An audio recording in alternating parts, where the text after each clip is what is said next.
Sí. No, sí. Vamos a hacer así, vamos a presentar.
Ahí levanté.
Ahora sí, ahora sí, ahora sí. No.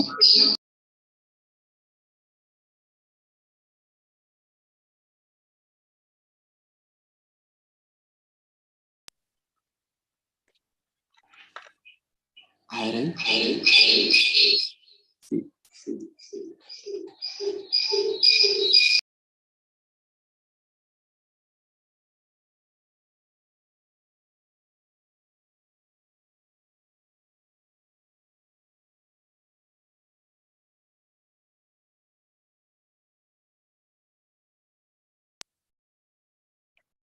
¿Estamos? Estamos. Bueno. Buenos días a todos y a todas los y las participantes de este evento. La revista Filosofía y Educación, junto con la Cátedra de Educación Rural, junto con la Secretaría de Evaluación, Planificación e Internacionales, les presenta el conversatorio abierto sobre educación en contextos rurales, perspectivas críticas desde América Latina. A continuación voy a pasar a presentar a algunos panelistas, ¿sí? Concepción Cutiño Melo, doctoranda en Estudios Sociales Agrarios en la Universidad Nacional de Córdoba, maestría en Desarrollo Rural por la Universidad Federal del Río Grande del Sur, especialización en Agricultura Familiar Campesina y Educación del Campo por la Universidad Federal de Ceará. Trabaja en el Programa Nacional de Educación en la Reforma Agraria en Brasil. Alexander Medina Rojas, rector de la institución educativa Ana Gómez de Sierra, Río Negro, Antioquia, Colombia, magíster en enseñanza de las ciencias exactas y naturales, candidato a doctor en ciencias de la educación por la Universidad de San Buenaventura, Medellín. Profesor Ricardo Castaño Gaviria, sociólogo de la Universidad de Antioquia, doctor en Educación y Contemporaneidad, Universidad del Estado de Bahía, Brasil, profesor de la Universidad de San Buenaventura, Medellín, Colombia. Doctorado en Ciencias de la Educación, y su línea de estudio son los estudios críticos en educación y currículum. A continuación, la doctora Mercedes Barischetti hará la presentación del resto de los panelistas. ¿Cómo están? Buenos días, buenas tardes. En distintos lugares donde nos encontramos, seguramente tenemos distintas horas del día, pero nuestra atención y nuestro corazón en un mismo lugar, ¿no? Así que gracias por haberse conectado, por haber venido a esta actividad. Bueno, voy a presentar entonces a Patricia Reutemann. Ella es licenciada, viene de la Universidad Autónoma de Querétaro, México, es licenciada en Sociología y maestra en Psicología Social, doctora en Ciencias de la Educación por la Facultad de Filosofía y Letras, maestra de tiempo completo de categoría 7 en la Universidad Autónoma de Querétaro, miembro del cuerpo académico de Consolidado Procesos Educativos, docente de la licenciatura en Nutrición y miembro del comité editorial de la revista Saberes y Prácticas de Filosofía y Educación, entre otras actividades. También a Teresa Cabezas, quien es profesora en Ciencias de la Educación, tiene formación de posgrado en la Universidad del CAES en la UNED, en Educación a Distancia, diplomatura superior en Educación y Nuevas Tecnologías, y es especialista en Tecnología de la Información y Comunicación, y en especialización superior en Educación y Nuevas Tecnologías. Y está doctorando o postulante al doctorado en Educación de la Facultad de Filosofía y Letras también, profesora titular del espacio curricular Educación Rural de la licenciatura y el profesorado en Ciencias de la Educación.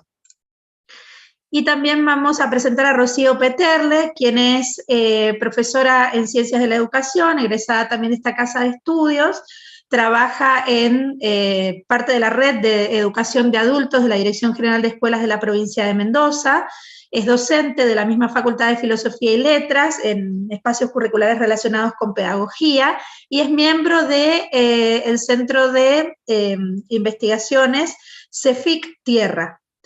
Bueno, bienvenidos, muchas gracias de nuevo.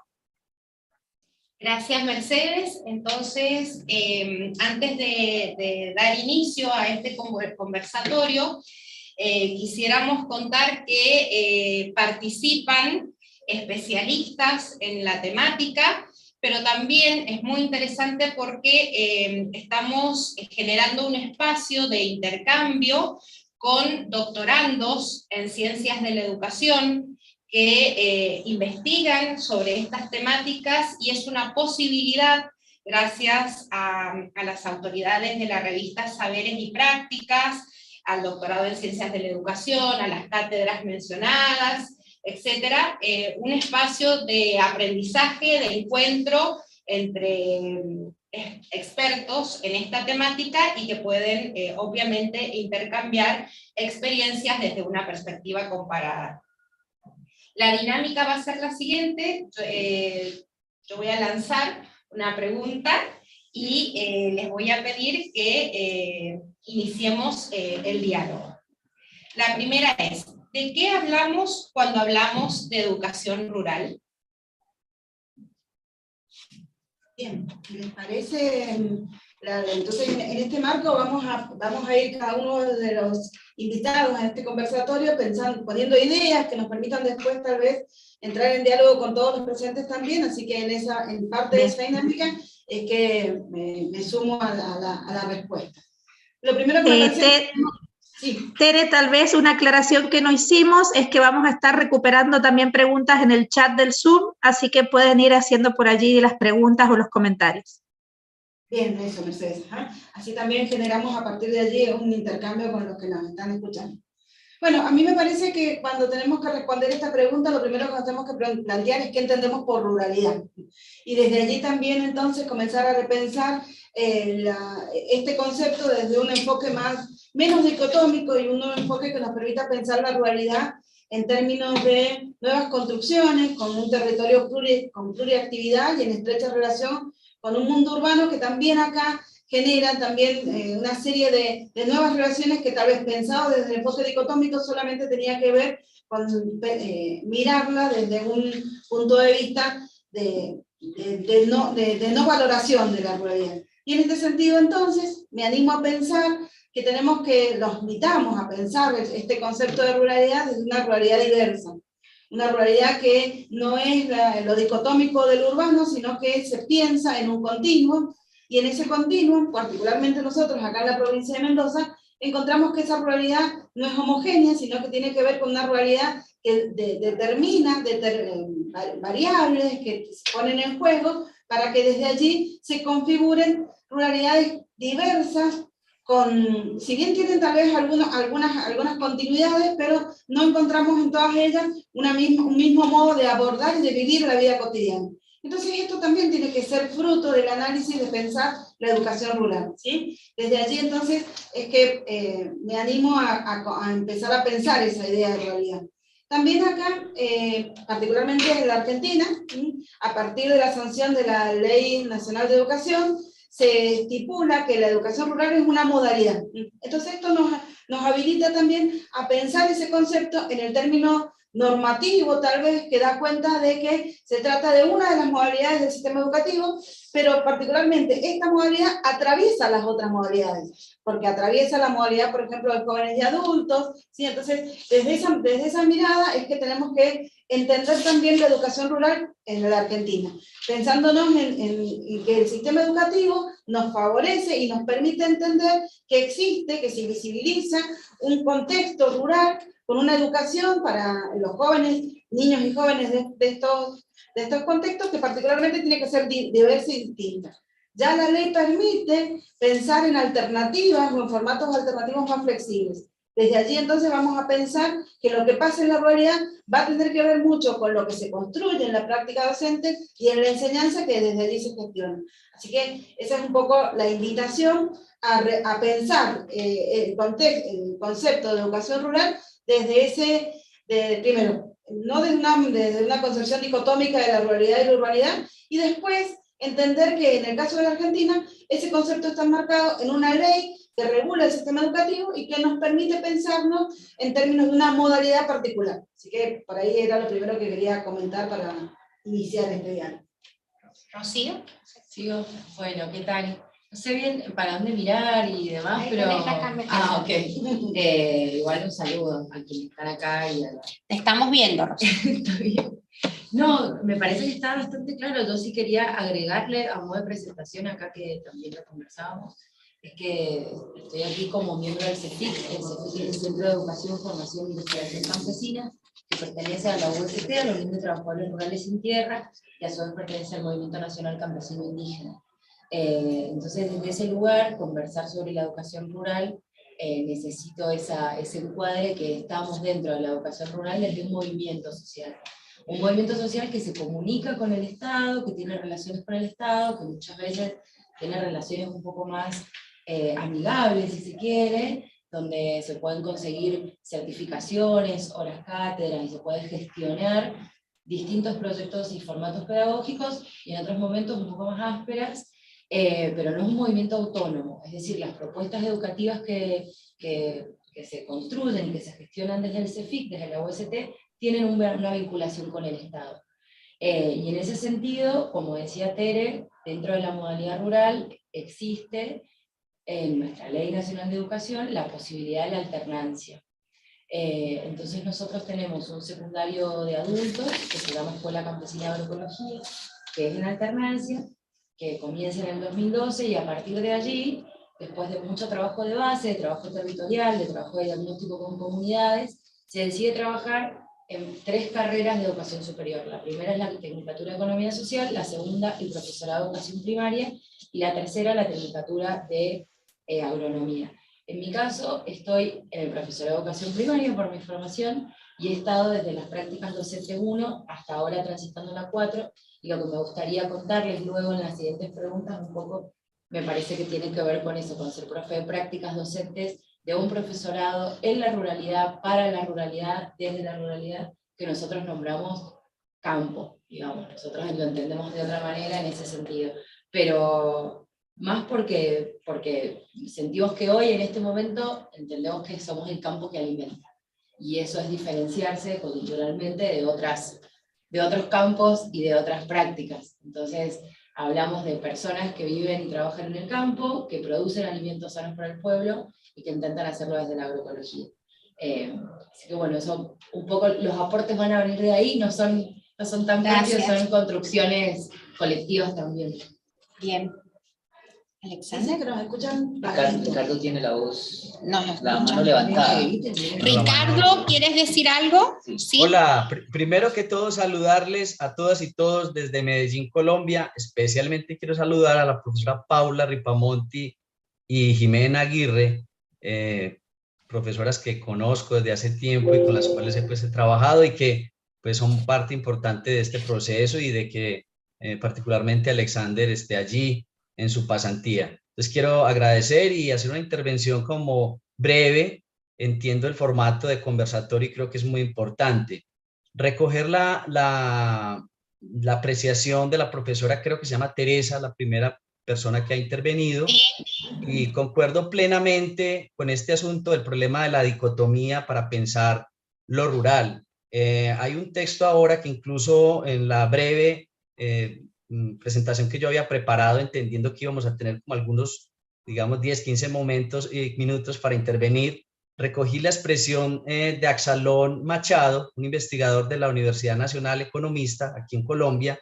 El texto de él se llama La ruralidad que viene, un texto que acaba de salir, y precisamente está todo construido en torno al problema de las dicotomías en todos los órdenes: económico, administrativo, educativo y político, y cómo esa dicotomía precisamente en el plano de América Latina pues ha impedido entender el valor de lo rural para pensar el desarrollo.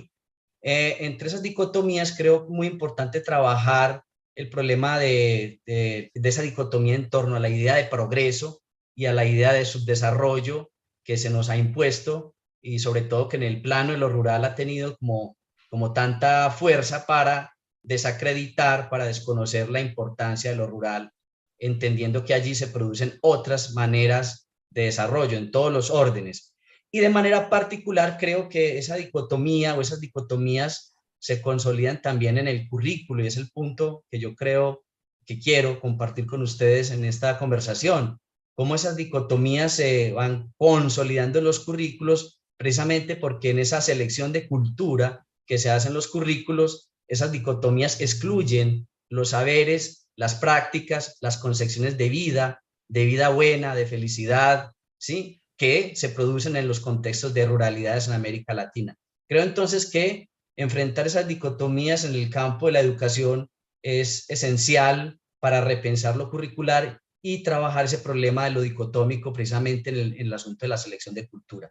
¿Qué cultura es hegemónica y qué cultura se hace, desde qué cultura se hace incluso la educación en los contextos de ruralidad? Aquí en Colombia, de manera particular en la región de Antioquia, pues en la que yo me encuentro, es de manera evidente cómo los currículos, incluso en los procesos de descentralización universitaria, aún copian esos paradigmas de progreso, de bienestar, muy centrados en una imagen urbana y en un ideal de desarrollo pensado para las grandes ciudades. Entonces creo que ese puede ser uno de los puntos importantes o interesantes para aportarle a este conversatorio. De nuevo, pues cierro ahí en esta primera intervención y de nuevo agradecerles y un abrazo a todas y todos.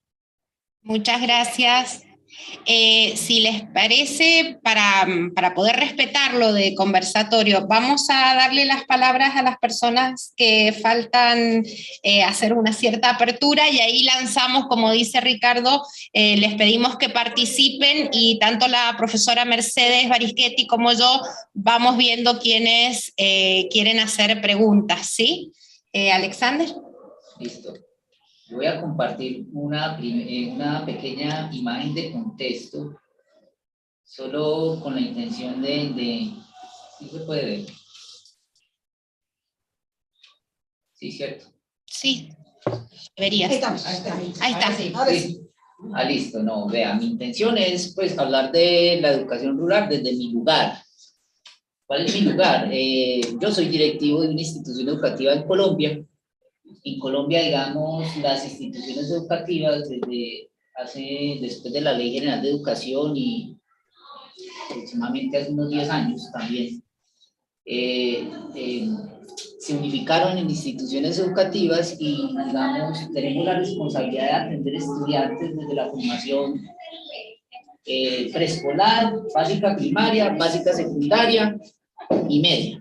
Es decir, todos los niveles de formación hasta que los chicos pues los preparamos, digamos, para su vida ocupacional, laboral o pues universitaria. ¿Mi lugar cuál es? Mi lugar es que, a donde, digamos, hoy en día, digamos, está apuntando la educación rural, sobre todo, digamos, en Colombia. Y para ello, pues, debo, digamos, hablar de lo que entendemos por ruralidad en Colombia. Yo no hablo de una ruralidad, hablo de nuevas ruralidades, y no solo una nueva ruralidad, sino múltiples ruralidades, ¿cierto? Entonces, es como que un llamado a que todos los actores educativos, dentro de las instituciones educativas, entendamos de que los contextos particulares vienen, digamos, cargados de una cierta historia. Colombia, históricamente, digamos, ha habido un conflicto armado, un conflicto, digamos, ha tenido, digamos, muchos problemas originados por el narcotráfico, por el desplazamiento, por la migración muy reciente. Estamos Venezuela, digamos, desde hace unos 5 años comenzó un proceso migratorio. Colombia ha sido uno de los países que de sus políticas ha arropado, digamos, a esta población migrante, y obviamente el sector educativo en cierta medida, digamos, se ha visto afectado por ello, ¿cierto? Entonces, no concebimos la noción de lo rural o de ruralidades del territorio, desde esa transformación que se ha dado también, porque la transformación en Río Negro específicamente, y les hablo de Río Negro, Antioquia, un municipio que se encuentra a media hora, quizás 1 hora de Medellín, donde ustedes pueden ver por la foto, entonces si se alcanza a ver la foto, es un municipio, digamos, que tiene un crecimiento muy alto.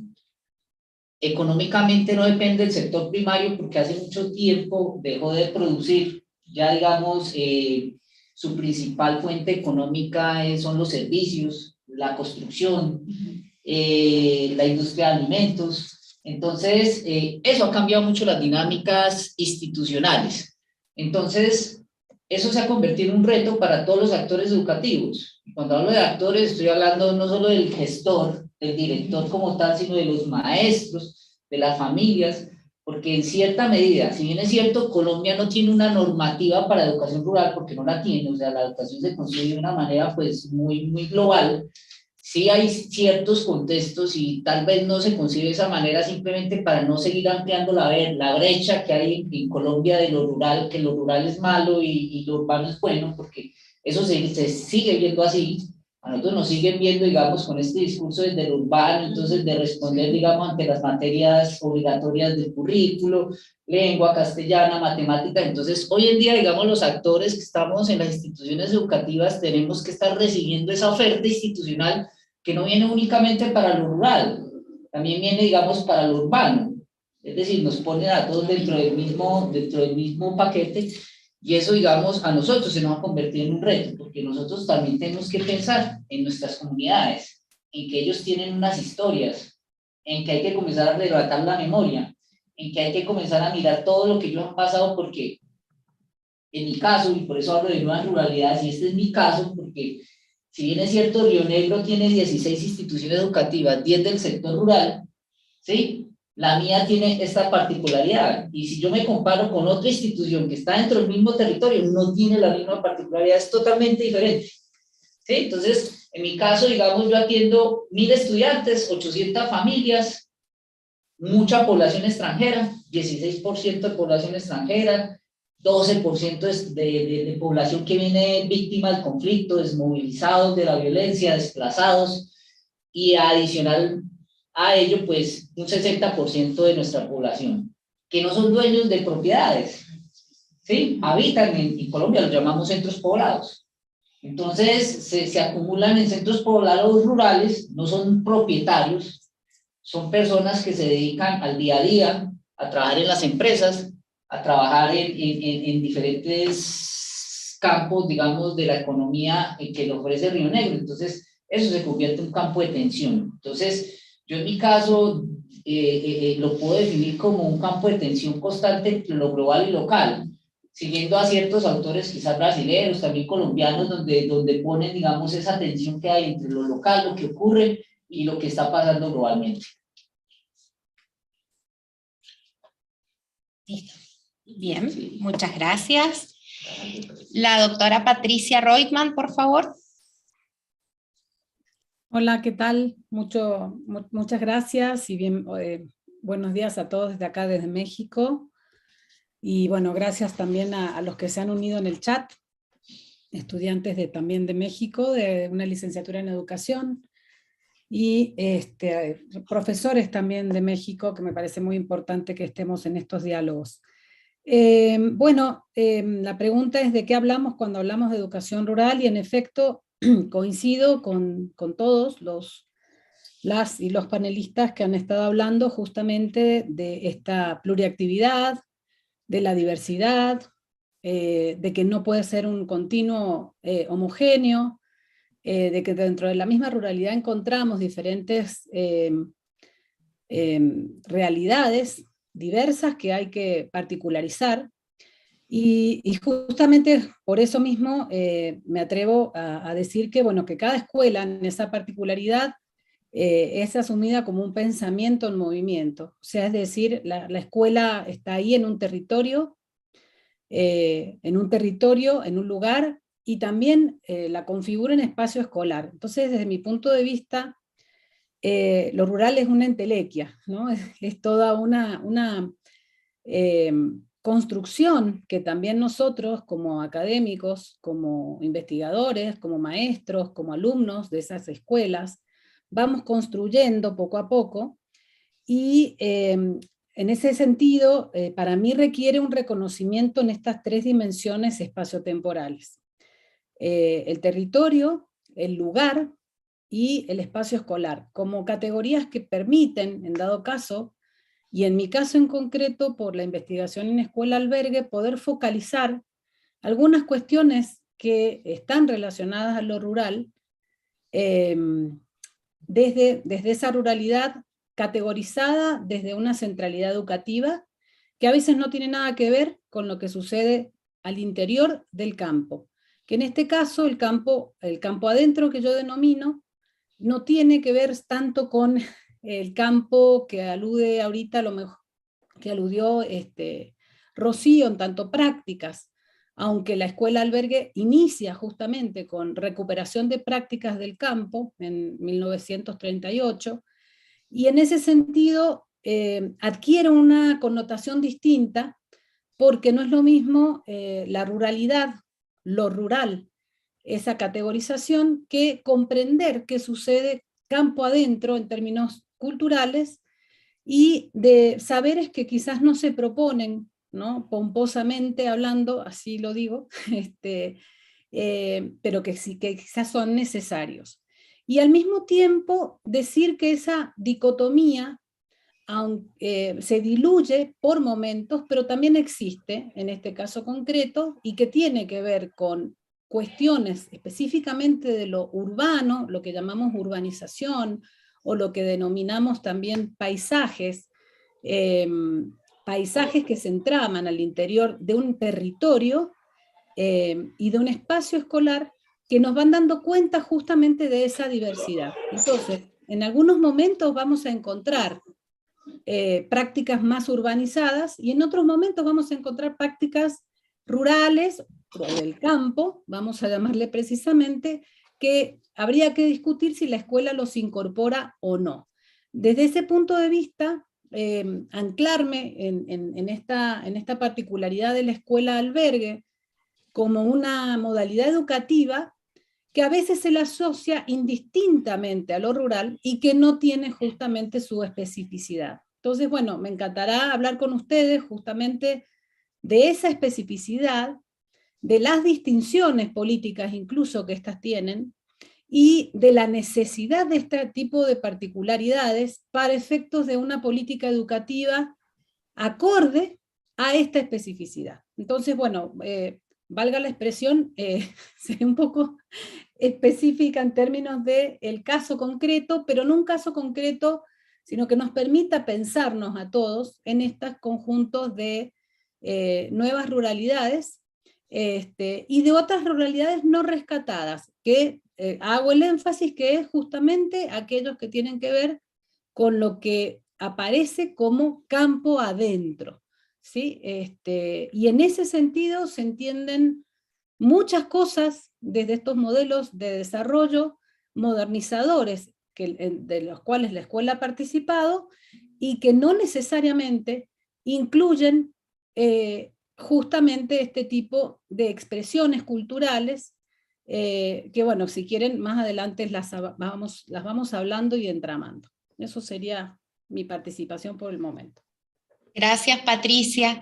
Les pedimos a los y las participantes que por favor vayan mandando las preguntas a medida que vayamos avanzando, y le damos la palabra a la profesora Concepción Melo.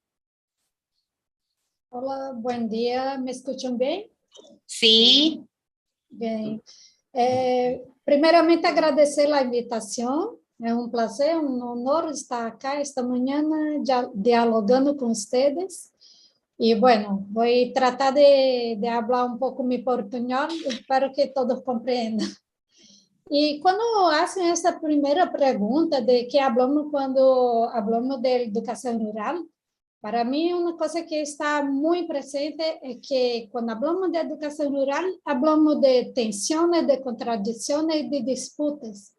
Entonces, son realidades permeadas por disputas en diversos aspectos, y uno de esos aspectos tiene que ver con el pedagógico también, pero no solamente. Y esta pedagogía en disputa, estas pedagogías en disputas, no son pedagogías que se dan solamente en las escuelas.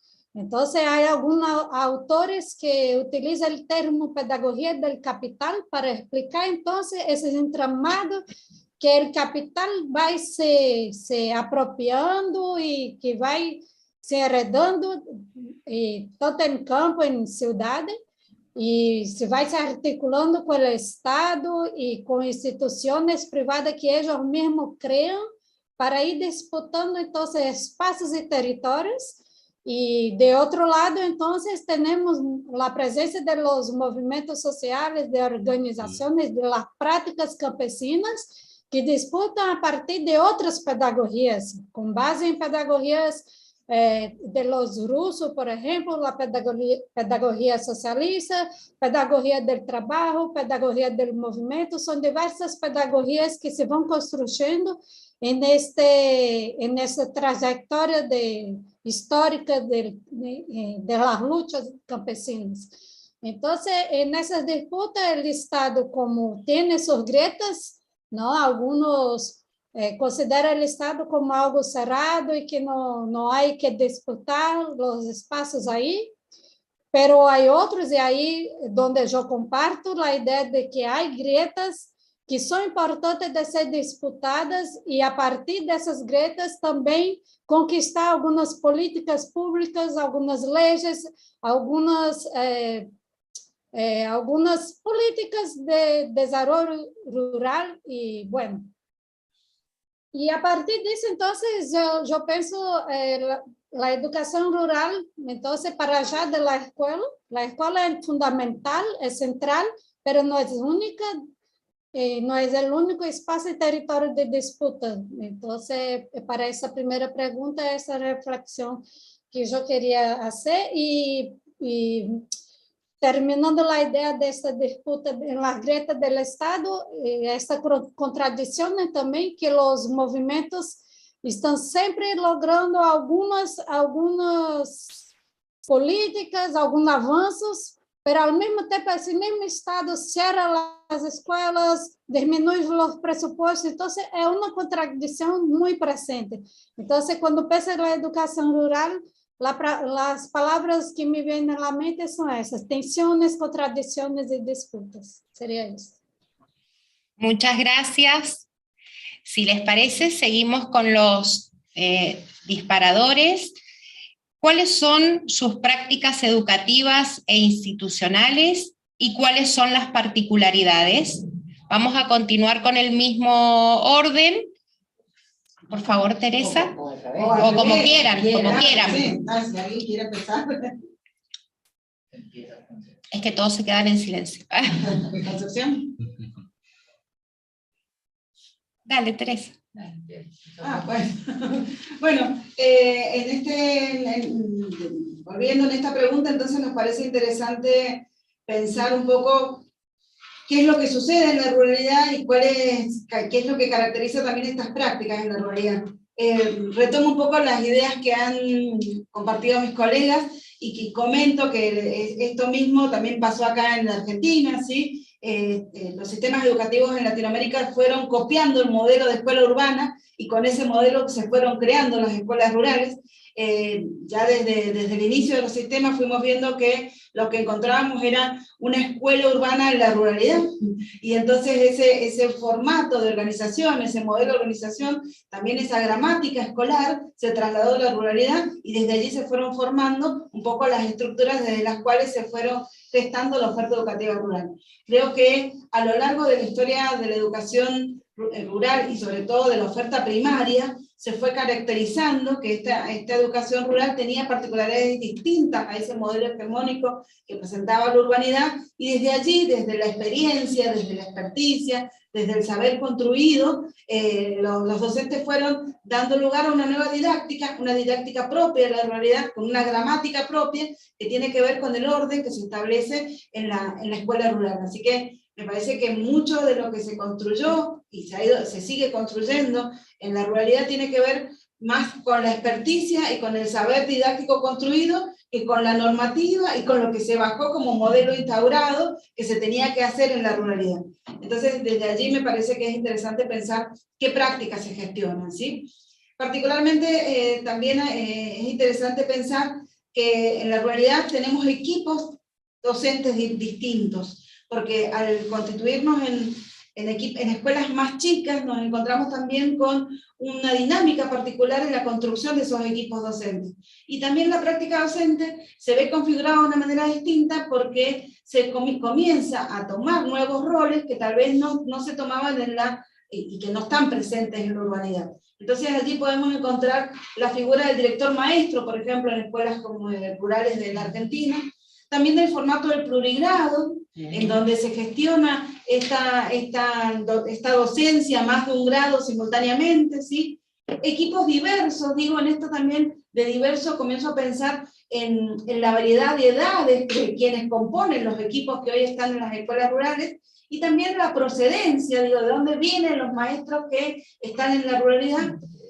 También acá, sobre todo en el sistema educativo argentino, nos encontramos que los docentes que trabajan en la ruralidad no han tenido formación inicial previa para el trabajo en la ruralidad. Entonces, bueno, esto también se convierte en una socialización laboral que se aprende haciendo, se aprende en la misma institución, y bueno, de allí se generan unas dinámicas también que podríamos analizar. Y también, por otro lado, otro análisis que me parece interesante plantear acá, es el difícil acceso al desarrollo profesional. Digo, quien hoy trabaja en la ruralidad sabe que tiene tiempos distintos, que tiene tiempos de traslado, tiempos de albergadas o tiempos de trabajo que no coinciden muchas veces con los horarios urbanos en los cuales se imparte el desarrollo profesional. Y también no hay mucha oferta de desarrollo profesional destinado a la educación rural. Entonces, bueno, ese es un poco el análisis que me gustaría compartir desde esta pregunta.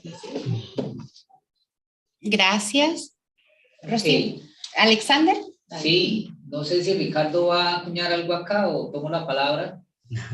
Hola, de nuevo. Sí, quisiera de nuevo hacer otra intervención, insistiendo como en la importancia pues del asunto de lo curricular o de pensar el currículo en relación a esos desafíos que se nos plantean con el asunto de las ruralidades en plural, ¿cierto?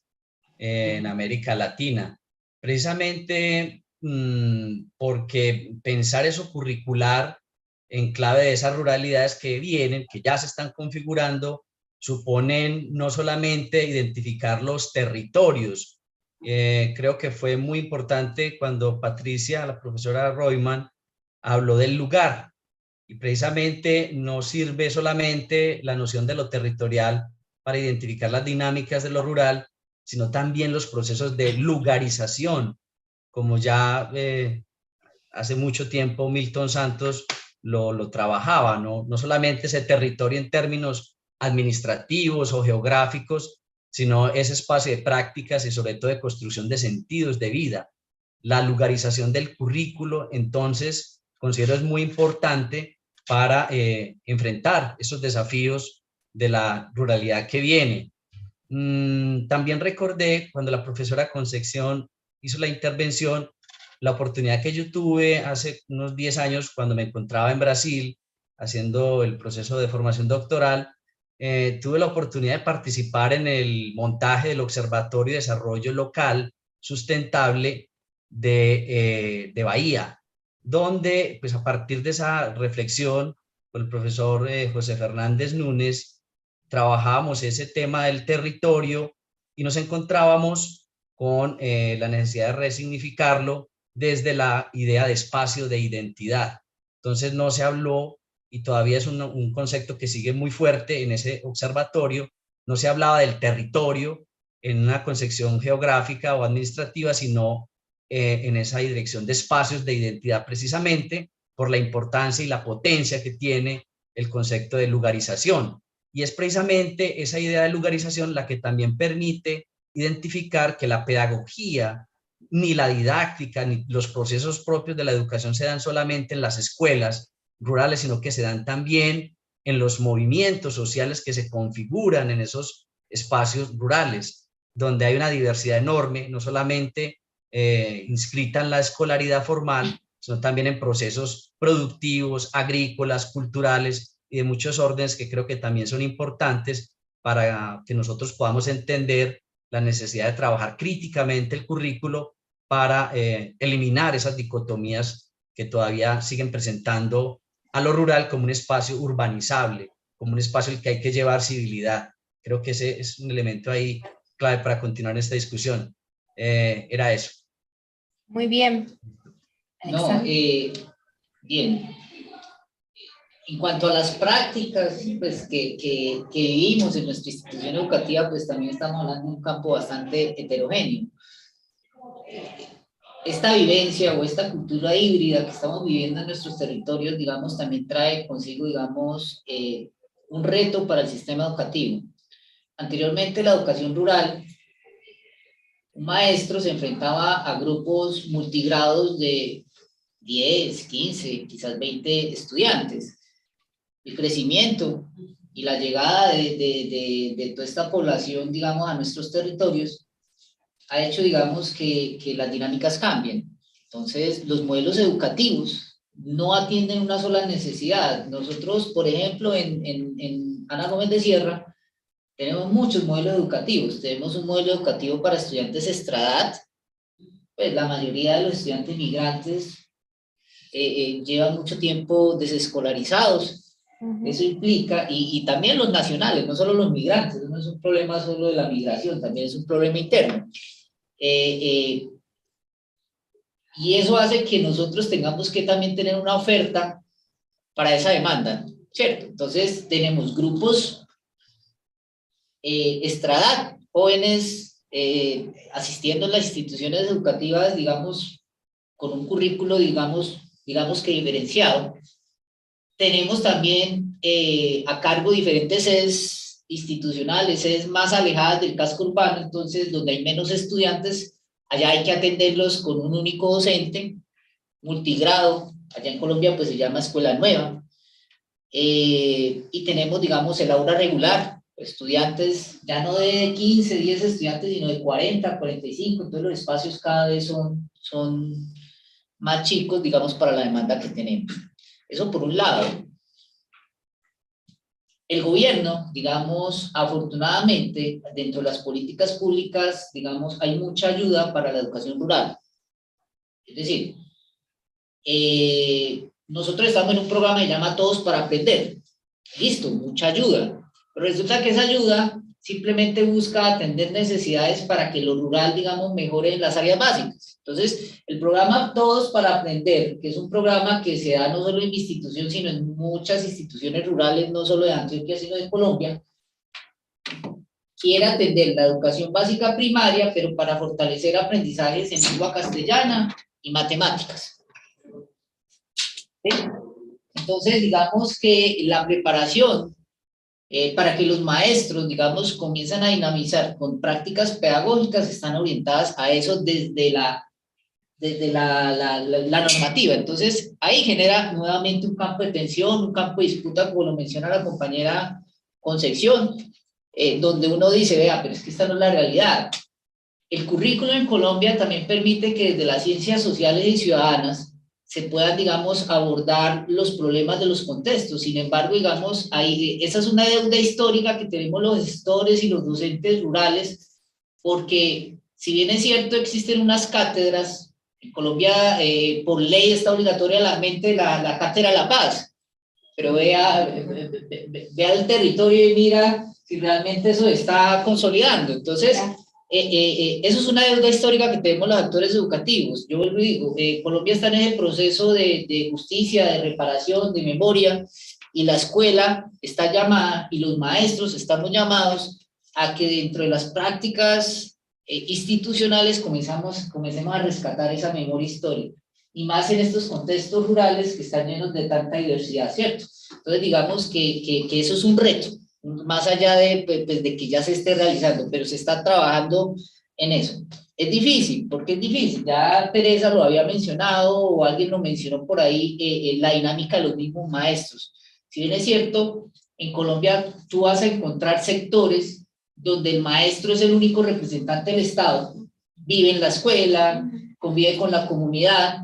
Te vas a encontrar escuelas como la mía, donde el maestro es forastero. El maestro viaja 1 hora, 2 horas, vive cerca de Medellín, vive cerca del casco urbano, va a cumplir su jornada.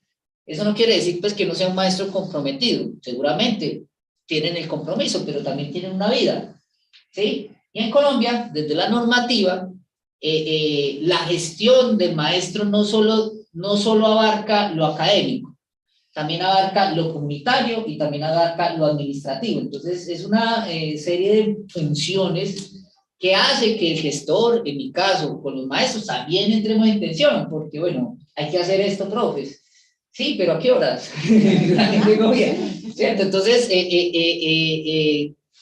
eso es algo que siempre hay que estar, digamos, negociando con los diferentes actores educativos. Y otro actor educativo, el cual tenemos que llamar a la escuela por este mismo cambio, es la misma comunidad, las familias. Es decir, se ha buscado desde la política colombiana acercar a la familia a la escuela, pero eso es paradójico, porque si vos vas al territorio y ellos tienen que trabajar, ellos tienen que comer, ellos tienen que buscar la manera pues, de tener una vida digna en Colombia. Entonces, es difícil crear espacios para ese trabajo con la comunidad. Hace muchos años era fácil.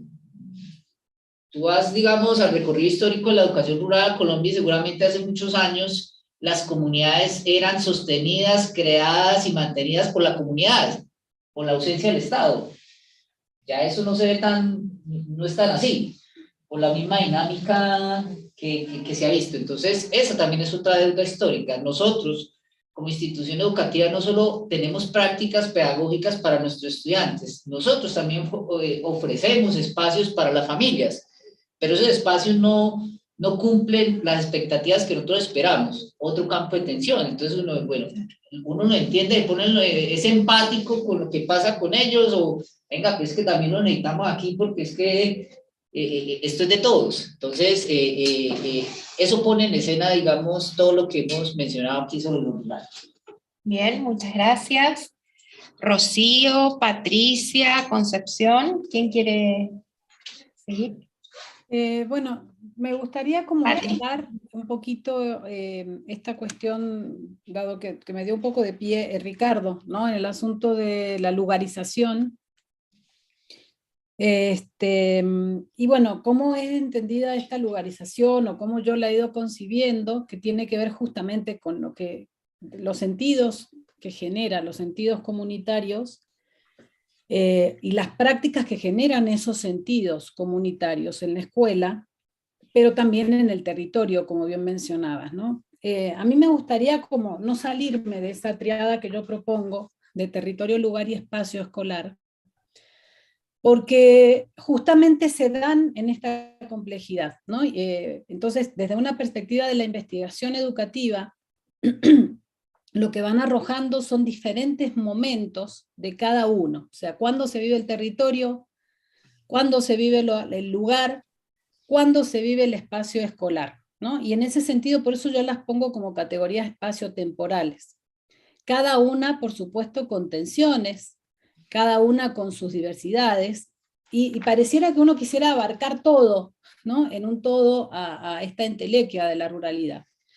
Por eso me parece que el énfasis en el lugar tendría que darnos cuenta de qué sucede en la vida cotidiana, y en esa lectura de contexto de la vida cotidiana, campo adentro, en el caso concreto en el que yo puedo hablar, no puedo hablar de otros casos de ruralidades, que quede claro eso, ¿qué sucede, no? O sea, ¿qué es lo que va generando esa práctica de la lugarización, ¿no? Y que al final podría generar polémica lo que digo, pero estos maestros forasteros pueden llegar a ser de la misma región y seguir siendo forasteros porque son formados en la escuela moderna.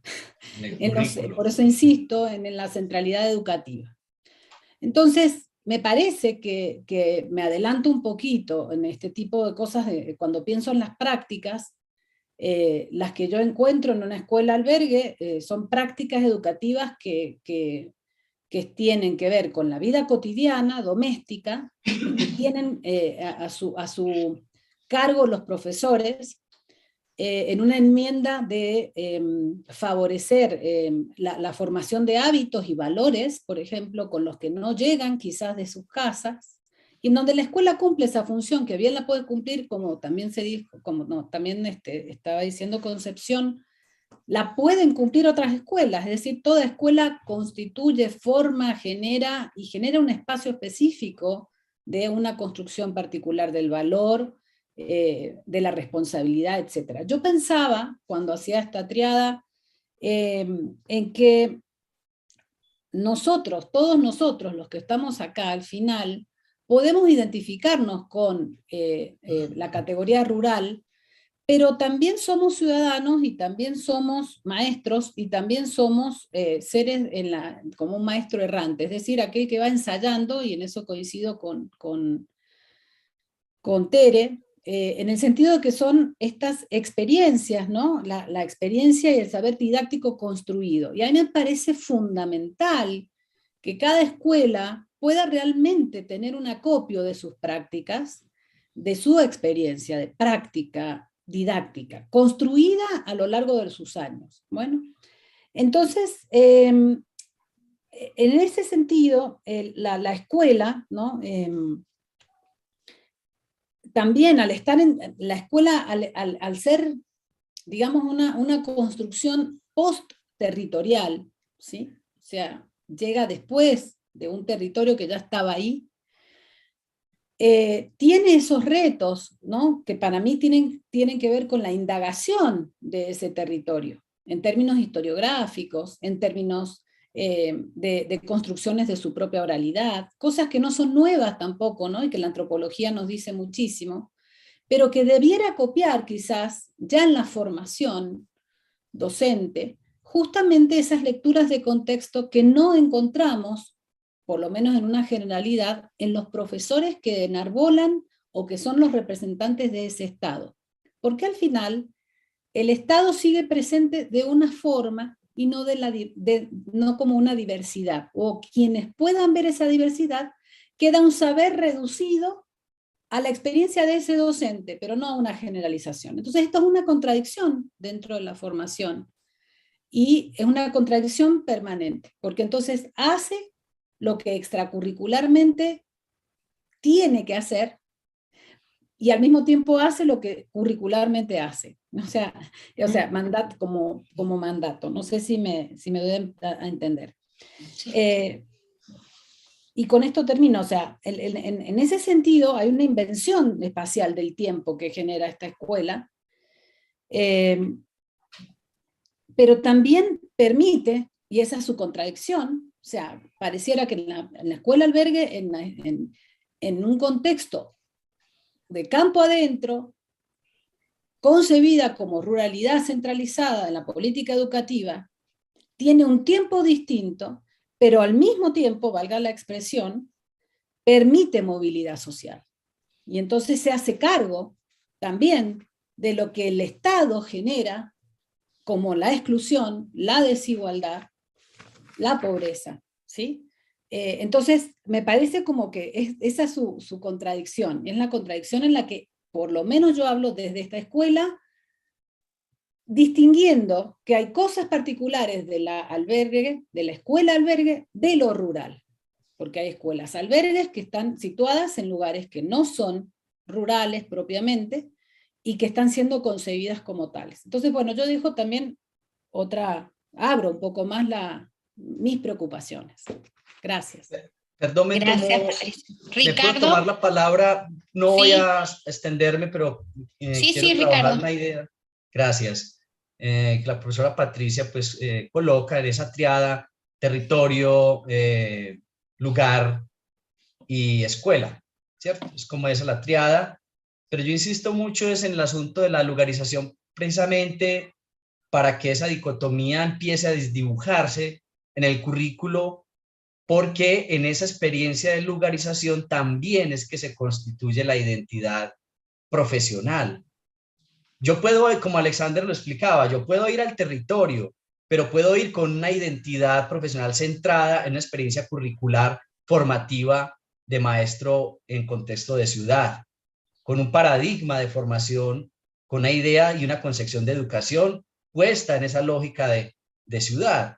Entonces, esa experiencia de lugarización creo que es importantísima para poder romper también esa dicotomía que se materializa en el currículo, que es lo que he tratado de decir, precisamente para que allí en esa experiencia, dándole valor a esa experiencia pedagógica de lugarización, la identidad profesional y la identidad sobre todo pedagógica, que es la que te pone en situación, que es la que te pone en el desafío de tomar decisiones no desde lo prescriptivo que te dijeron, así se enseña matemática, o así se enseña química o español, sino en esa situación, con ese contexto antropológico al cual te estás enfrentando.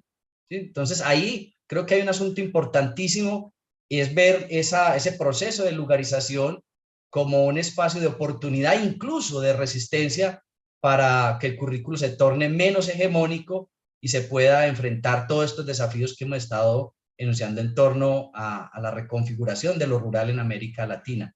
Qué pena que me tome la palabra, pero encontré la oportunidad ahí en la intervención de la profesora Patricia. Bien. Está muy bien, Ricardo. Sí, la idea no es hacerlo tan estructurado, sino que ya has adelantado a la última pregunta de los desafíos, así que invito a Concepción, a Rocío. No sé, Conce, ¿quieres arrancar? Sí, puede ser, Rocío. Yo quería retomar lo que el profe que está al lado de la profe Teresa, no acuerdo su nombre. Perdón. Alexander, que habló sobre la deuda histórica, ¿no? Y acá en Brasil, ¿no? Tenemos una deuda histórica principalmente con las poblaciones del campo en la área educativa que es tremenda. Para que tenga idea, por ejemplo, la población considerada rural en Brasil son cerca de 15% de la población total del país. Pero la tasa de analfabetismo, o sea, de personas que no saben leer y escribir, el total del Brasil son cerca de 32% de personas que no son alfabetizadas, del total de la población. Es un número muy alto. Y de ese porcentaje, 80% está en el campo. O sea, tenemos 15% de la población en áreas rurales, pero de toda la gente que no sabe leer y escribir, 80% está en el campo. Es una desproporción que hace parte de esa herencia colonial y que tenemos esta deuda histórica que aún está muy lejos de ser quitada, ¿no? Pero ahí yo hago el link con la cuestión que las prácticas educativas, ¿no? Hoy lo que tenemos de más avanzado es justamente lo que fue gestionado a partir de las luchas campesinas contra esta herencia, ¿entendés? Entonces, cuando hablamos de la educación, la historia, ¿no? La trayectoria de las prácticas educativas en Brasil, a veces no olvidamos, por ejemplo, que antes de la colonización ya teníamos prácticas educativas con los indígenas. A veces no olvidamos que ya teníamos prácticas antes de la escolarización. Ahí vienen los jesuitas y hace todo, bueno, es un poco parecido con otros países latinoamericanos también. Y solamente... Disculpa. No, pensé en las prácticas quilombolas, porque el código étnico también es importante. Discúlpame que te... No, bueno, es que los quilombolas ya vienen con la colonización, ¿no? Porque antes no había los quilombolas. Los quilombos son un proceso exactamente de la población que contesta y que huye, ¿no? de la esclavitud, qué sé yo. Yo estaba hablando de una cosa que a veces no olvidamos, que es la práctica indígena antes de la colonización. Muchas veces cuando vamos en algunas charlas de práctica educativa, se arranca la charla a partir de la constitución del sistema educativo, a partir de los jesuitas, de la corona portuguesa, ¿me entiendes? Yo estoy solo refletiendo un poco sobre las prácticas educativas que hoy, por ejemplo, tiene la base a partir de prácticas muy antiguas. Por ejemplo, hoy, cuando hablamos en agroecología, su base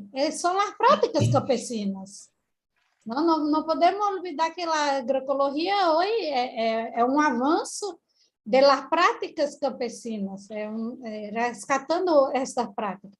Bueno, lo que quería decir entonces que en la década de 1920 que vamos ter mais uma contestação sobre essa herência, e na parte rural, até a década de 60, que vamos ter, então, de forma mais organizada, uma resistência e propostas educativas, não?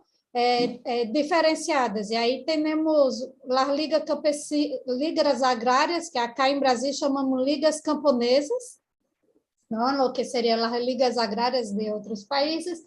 E estes são os embriones, digamos assim, de toda uma luta que vão se constituindo para o que hoje temos as práticas educativas dentro da política de educação do campo em Brasil. Então, eu hago esse resgate histórico, digamos assim, para entendermos de onde vêm, então, as práticas atuais, não? As práticas educativas atuais. Eu queria compartilhar, se me permite, muito rapidamente, um slide, pode ser?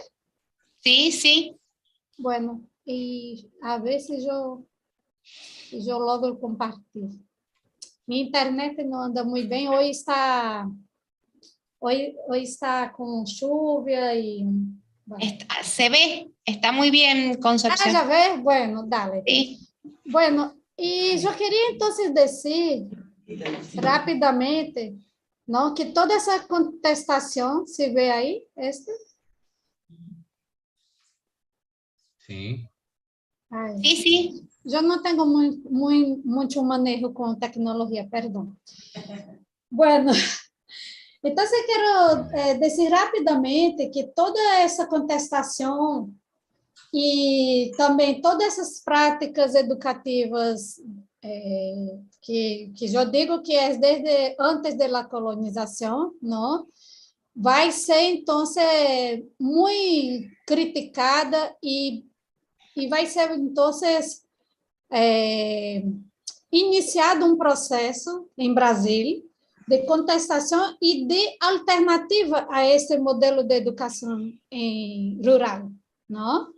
Então, na década de 95, há montão de questões conjunturais que vão permitir que os movimentos campesinos, principalmente o MST, primeiro o MST arranca essa discussão com suas propostas pedagógicas que já realizavam, mesmo antes desta política pública iniciar, que já explico qual é. Bueno, então, os movimentos campesinos, a partir de questões conjunturais, o que Paulo Freire poderia dizer questões epocales, porque vem de uma época, não? Essas questões, então, permitiram que os movimentos pressionassem o Estado Nacional para criar, então, um programa nacional de educação e reforma agrária, chamado PRONERA, isso em 1998. Isso é um hito dentro da educação do campo em Brasil. Então, hoje não se pode falar sobre educação do campo e práticas educativas sem passar por esta história do PRONERA. É fundamental para que se discuta hoje sobre as práticas educativas, toda essa história do que passou com o PRONERA, porque a partir desse programa, que se iniciou como um programa, virou uma política pública e logo uma lei nacional de educação do campo. Então, as práticas educativas hoje que temos, e nessa interseção de movimentos sociais, instituições educativas, e acá são as universidades, são os institutos federais, mas também são as escolas campesinas. Por exemplo, como em Argentina tem o CEFIC Terra, não? Como um exemplo. Acá em Brasil, eu posso nombrar, por exemplo, a Literra, a Escola Nacional Florestan Fernandes, o Instituto de Educação Josué de Castro. Há montão de instituições educativas que vêm desde as práticas educativas de los movimentos campesinos. y el Estado. Entonces, este programa é executado hasta hoje nessa interseção e dentro do Estado, dentro de um instituto chamado INCRA, que é o instituto que eu trabalho. Então, esse programa é uma referência em Brasil, não? Há 24 anos que foi criado e que a partir dessa experiência se construíram muitas outras políticas, muitas outras ações, por exemplo, muitas publicações. Eu mostro alguns livros, por exemplo, que foram publicados a partir do programa. E isso foram publicações de experiências, reflexões de los estudiantes e de los maestros desses programas. Então, estudantes que são camponeses, filhos de camponeses, que não tinham oportunidade de estudar em suas áreas em campo e que têm essa oportunidade. Esse livro, por exemplo, foi a partir de um encontro de pesquisadores, de investigadores da educação do campo, e, bueno, coordenado por la coordenadora del PRONAR de la época, Mônica Molina, uma referência em Brasil, assim como Elisa Cragnolina, uma referência em Argentina, e minha diretora, e que eu sou muito grata, porque aprendo um montão com ela, e ela estava presente, não sei se ela está. Bueno, e quando o programa completou 20 anos, hicimos um encontro nacional com a participação de 1000 pessoas, e toda a experiência do encontro, das reflexões com todos os referentes nacionais, salió em esta publicação que tem digital. Eu posso disponibilizar para vocês, se querem conhecer um pouco mais dessa experiência. Então, bueno, em resumo, seria isso para esta questão. Gracias, Concepción. Patricia, que tienes la mano levantada. Sí, sí, quisiera como poder compartir una lámina, si es posible, que tiene que ver con esto. Me cuelgo un poquito de esta última lámina que presenta Concepción. Nada más que necesito que deje de compartir. Concepción, deja de compartir, por favor. O no sé qué cosa. Yo estoy tentando, pero no sé cómo. Ahí está, ahí está. Bueno, después de Patricia, Rocío. Pero sí, levanten las manos porque si no yo no veo. Levantame la mano. Claro, si no me levantas la mano yo miro la pantalla. No, es que me animé un poco por esta historización que hace, que me parece muy interesante. Perfecto. Justamente sí. Historizar la práctica, ¿no? Historizar la historia de la educación y de los tipos de modalidades.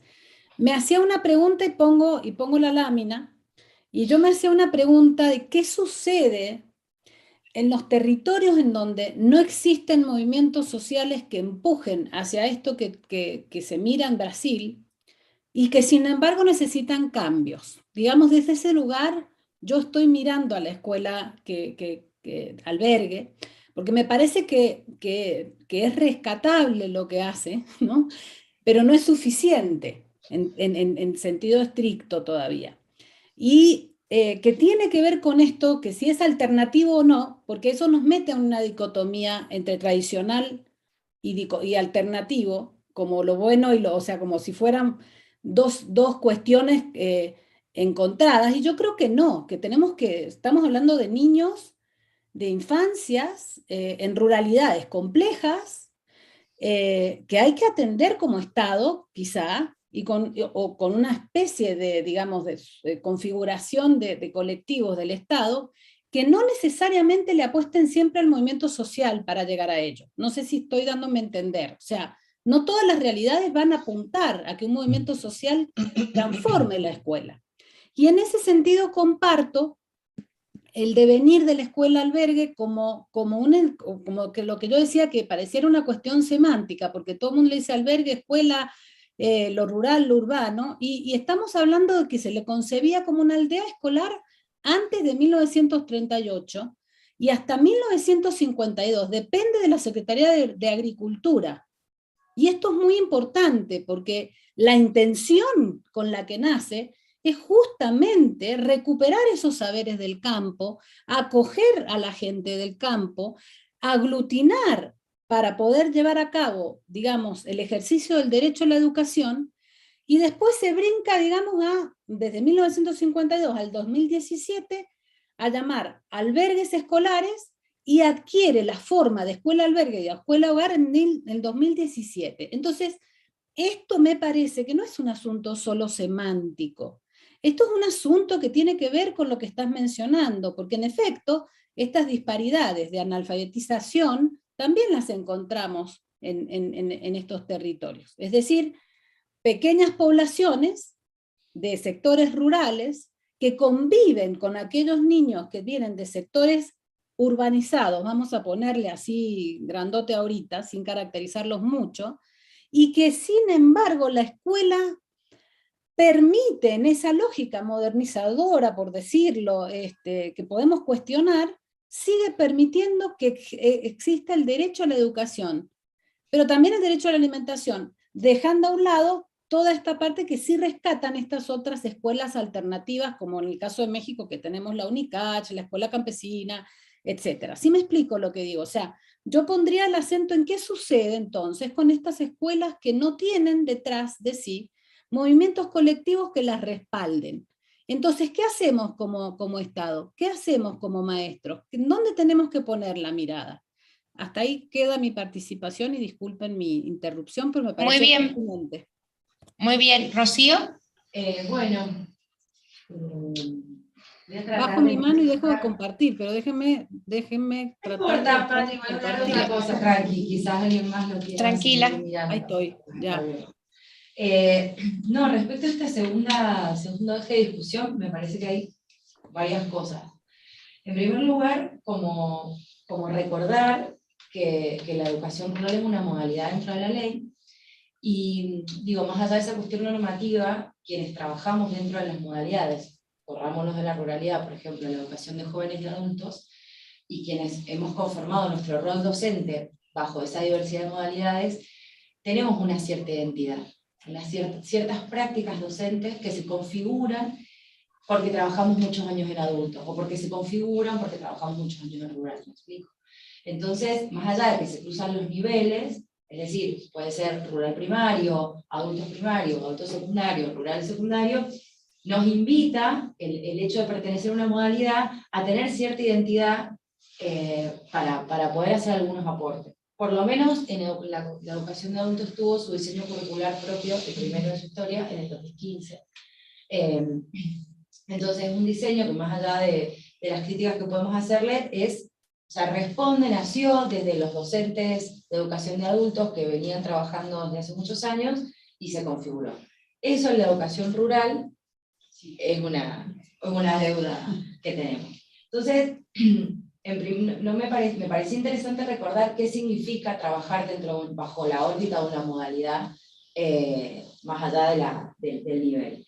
Y después, por otro lado, hablando de los movimientos sociales y la relación con el Estado, esto que traía muy bien Conce respecto a las escuelas campesinas, en este caso al CEFIC, a la UST, acá en Mendoza, al Movimiento Nacional Campesino Indígena, tiene ciertas particularidades también ser docente allí y gestionar esas propuestas. En primer lugar, es la alternancia, esto creo que un poco ya lo saben, lo hemos contado varias veces, pero bueno, se divide en tiempos de escuela, tiempos de estudio, tiempo en comunidad, tiempo de organización, tiempos de mística, tiempos de trabajo colectivo, tiempos de trabajo productivo, la finca agroecológica, tiempo de trabajo de construcción. Ahora, por ejemplo, no sé, con un dato estamos haciendo un refugio para mujeres, demás. O sea, el predio del CEFIC se configura como un predio educativo, pero también al pertenecer a un movimiento social atiende otras demandas también de esa comunidad. Tiene una gestión colectiva, es decir, se configura una dirección, por supuesto, hay quien firma títulos, pero tenemos o intentamos otra forma de gestionar. Al ser de alternancia y al ser una semana cada 3, los estudiantes y las estudiantes pueden quedar albergados, es decir, ahí en el predio del CEFIC. Entonces, de ese modo, no solamente quienes asisten a la escuela campesina, que está ubicado unos kilómetros antes del límite de San Juan, sobre la ruta 40, son de la valle. Algunos son del Valle de Uco, otros son un poquito más del sur de Luján, y de esa manera, por lo menos la escuela campesina, que es el secundario de adultos, hoy tiene más de 10 cortes y 185 egresados y egresadas. Después de esa experiencia que todavía sigue, que en la relación que hoy está mucho más áspera con el Estado, que ajustaron y solo quedamos con 25 horas y tuvimos que reconfigurarlo en un multiciclo, desde el 2015 venimos pensando cómo llevar adelante distintas formaciones de nivel superior. ¿Sí? Por suerte, bueno, por suerte, por trabajo de base de compañeros y compañeras, se abrió un espacio educativo en Agua de las Avispas, que es hacia la montaña, no sé si, bueno, como hacia la ruta Camino a Chile, y se abrió otra escuela campesina en Malargüe. Cada escuela que se abre es porque hay un trabajo de base y un trabajo militante detrás, un trabajo de organización de posteros, de posteras, de productores, de agricultores que están en los territorios. Y entendemos que la escuela es un espacio comunitario, es una referencia a la comunidad y es un espacio para la construcción y para la distribución de saberes dentro de ese movimiento social, en términos de hacernos cargo de esa conflictividad que tanto está, esa tensión, tanto está como para la educación rural, como para lo que entendemos por la cuestión agraria. Es decir, hablar de esta cuestión agraria, esto la Consul va a tener más claro, también es hacernos cargo de esa conflictividad que tiene la cuestión agraria. Uno de los conflictos es la tierra. Sí, uno de los conflictos. Otro de los conflictos es las formas que tenemos de gestionar, los modelos de escuela, esta traducción que se intenta hacer de la urbanidad a la ruralidad, y la falta de respeto a la diversidad, bueno. Entonces, en ese sentido, hay una idea que ustedes vienen discutiendo, y me gustaría sumarles también, que lo aprendimos con otras compañeras, colegas que están por acá en el conversatorio en diversas lecturas, que es como una noción de geopedagogía. Es decir, nosotros le llamamos el territorio educa, lo decimos mucho en la escuela campesina, y la noción de geopedagogía es interesante porque se hace cargo de que no puede haber un proyecto pedagógico sin las luchas y las resistencias de esos territorios. Entonces, si no tiene en cuenta lo que está sucediendo allí, no es una pedagogía situada. No es una novedad, digo, la educación popular de Pablo Freire ya lo decía, pero me pareció como interesante, como hablan de lugares, de espacios, me acordé de la era de geopedagogía. Eso desde algunos lugares. Por otros, sí, hablando del rol docente, de acuerdo con lo que proponía Teresa, entonces solo quería agregar bueno, la ausencia de la formación en las modalidades en general, en la formación inicial. Hablo de formación inicial de los profesorados, ¿no? Que también esto puede ser como que uno puede ser extraño, porque tiene que ver con la configuración del rol docente. Uno también puede ser un docente expulsivo en un barrio. O sea, así como es foráneo en la ruralidad, también lo puede ser en un barrio, lo puede ser en distintos trabajos. Lo que puede acompañar que ese rol docente se pueda comprometer tiene que ver con el proyecto político-pedagógico que tenga la escuela. Y ese proyecto político-pedagógico, la escuela campesina, el CIFIC lo tiene bastante claro y lo he intentado compartir en este tiempo, pero cualquier otra escuela, aunque nazca de la modernidad, aunque venga con esas tradiciones, aunque sea eurocéntrica y occidental, puede tener una cuestión más de frontera y reconfigurarse como un espacio de resistencia. Y las experiencias no solo están en la ruralidad, sino también, por ejemplo, en la educación de jóvenes y adultos. Entonces, en ese sentido, me parece que esa configuración del rol, no se la podemos pedir toda la formación inicial, porque ahora estamos pidiendo demasiado, pero sí, sí podemos como empezar a sistematizar, que es un poco lo que decía Patricia y el resto de los colegas, de trabajar esa memoria, de sistematizar esas prácticas y de intentar, bueno, acompañar esa formación docente con aquello que ya está en el territorio. Y para cerrar, esto está todo desordenado, sí me parece interesante dejar como desafío y empezar a plantear la educación superior como un derecho, y como un derecho para personas que viven y trabajan en el campo. Y para mí entender la educación como, no para mí, yo soy doctor, entender la educación como un derecho implica pensar primero en el acceso. Y eso es súper importante, la territorialización de la educación superior, que en nuestro caso tiene una amplitud en nuestro país, en el resto, pero tiene su gestión provincial, su gestión nacional con las universidades. Eso nos parece que lo seguimos teniendo como desafío. Nosotros tenemos 3 propuestas de educación superior en alternancia. Tenemos datos cuantitativos que refieren a una cantidad de gente que ingresa y casi la misma que egresa. Hay una permanencia de la trayectoria, hay una, digamos, no se nos van con eso que pasa, que no sé, que entran 100 y después egresan 3. Así que nosotros entendemos, después de estos años, que la alternancia puede ser un formato pedagógico para construir una educación superior también para personas que viven y trabajan en el campo.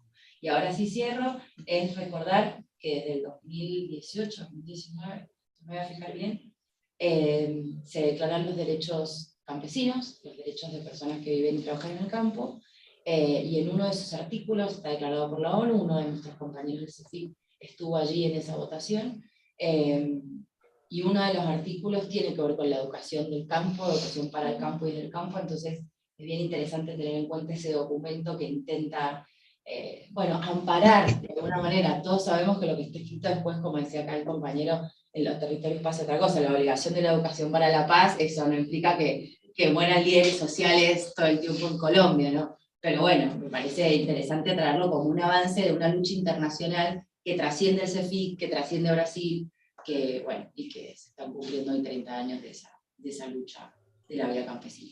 Gracias, Teresa, y luego Ricardo. Vamos, si querés, con la otra pregunta. No sé. Claro, ya Teresa. Es que ya adelantaron los desafíos, ya empezaron con los desafíos, ya han empezado, se han adelantado, Patricia también se adelantó, así que, Tere. Dale, entonces, bueno, a mí me parece que el gran desafío en el sistema educativo argentino tiene que ver con la obligatoriedad, ¿sí?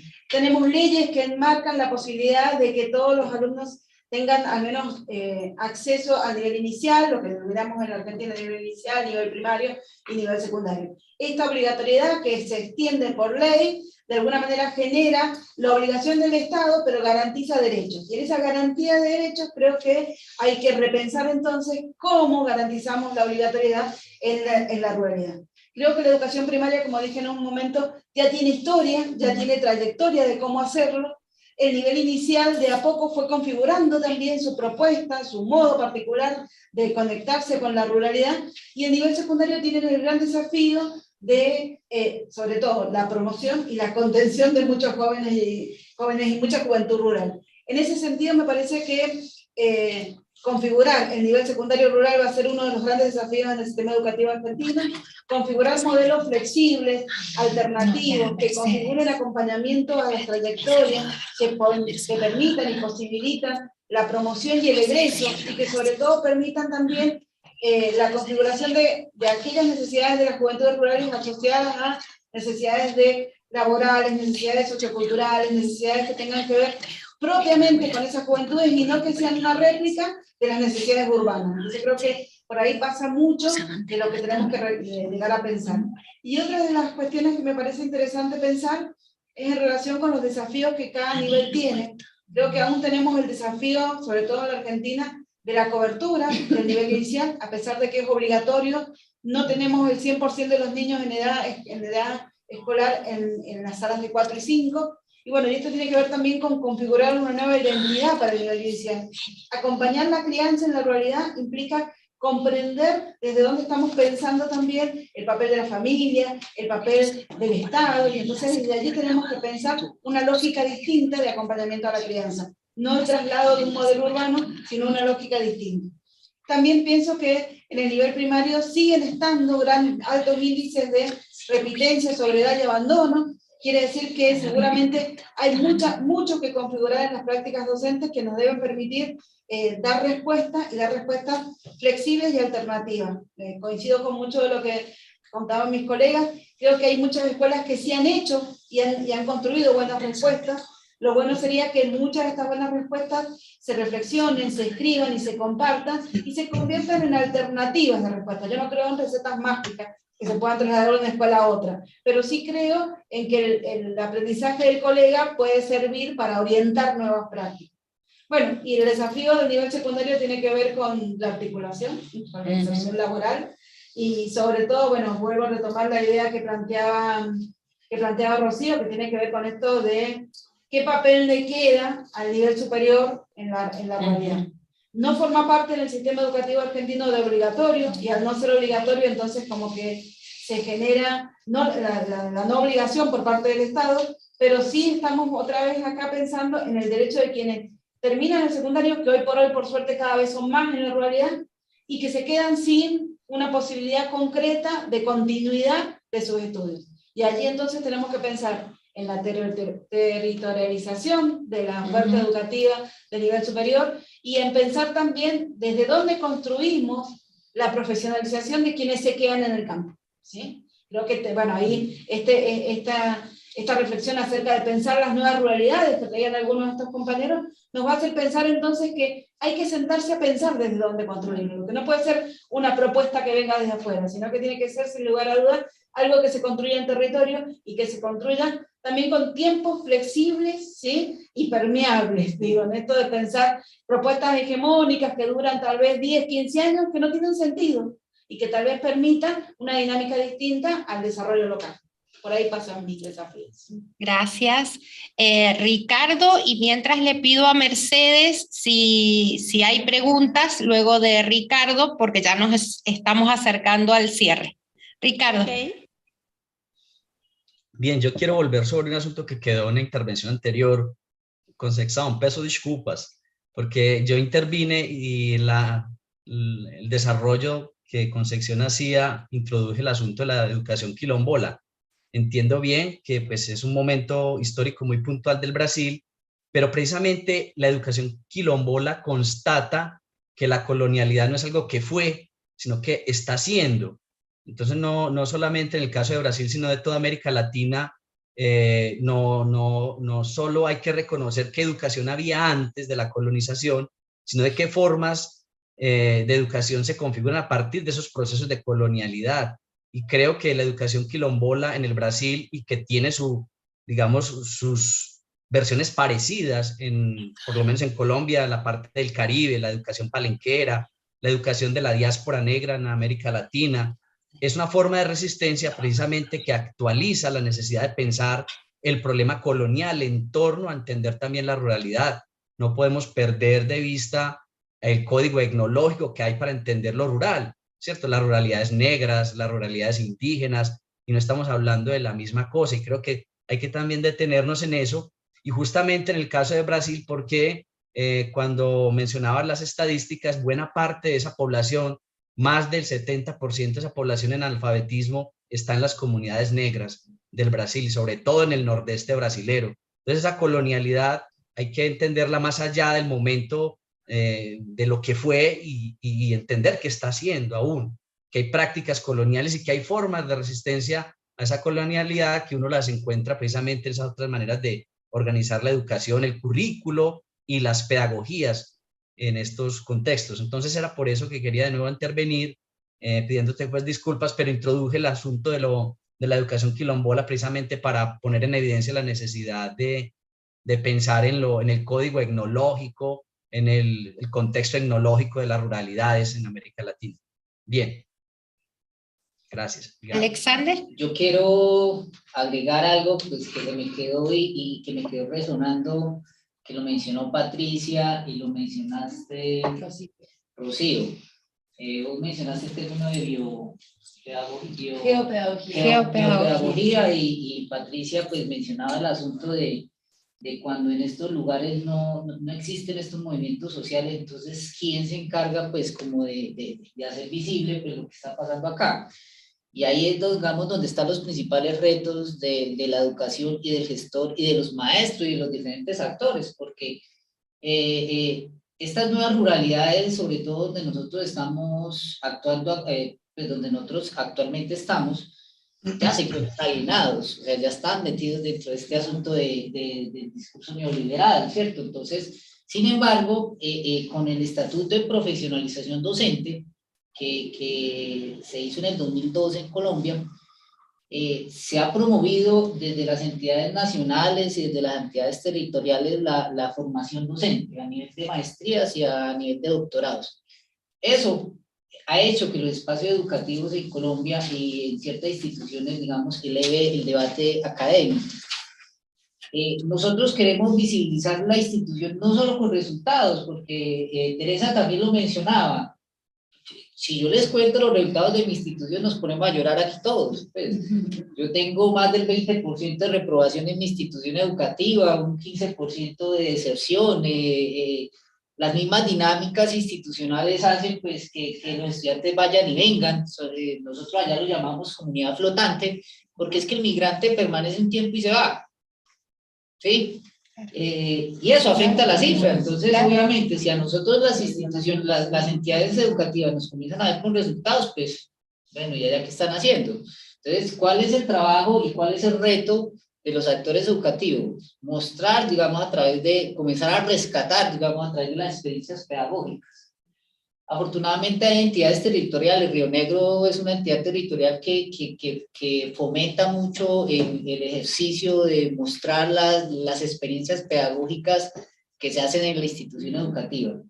Y vuelvo y retomo, si no es la comunidad, ¿quién es? Pues los maestros, el gestor, somos los llamados que a través de las experiencias que nosotros podamos formar, el rescate de la memoria, el rescate de esas trayectorias históricas se comiencen a visibilizar para que realmente la escuela se convierta en un espacio de reflexión. Entonces aquí es donde la investigación educativa y toda esta profesionalización docente a nivel de maestrías y doctorados nos puede ayudar en Colombia. Se espera que en el mediano plazo, quizás en el largo plazo, comienzan a emerger otras cosas en Colombia. Cuando hablemos de educación ya comencemos a rescatar sobre lo hecho en las instituciones educativas. Yo pienso que eso es algo que hay que rescatar, que si bien es cierto, estos contextos no ofrecen los mejores resultados a nivel académico, a nivel de cifras de cobertura o de calidad, todos los días se hace y se lucha desde el aula, desde la experiencia, desde lo que puede aportar cada uno de los actores educativos. Muchas gracias. Mercedes.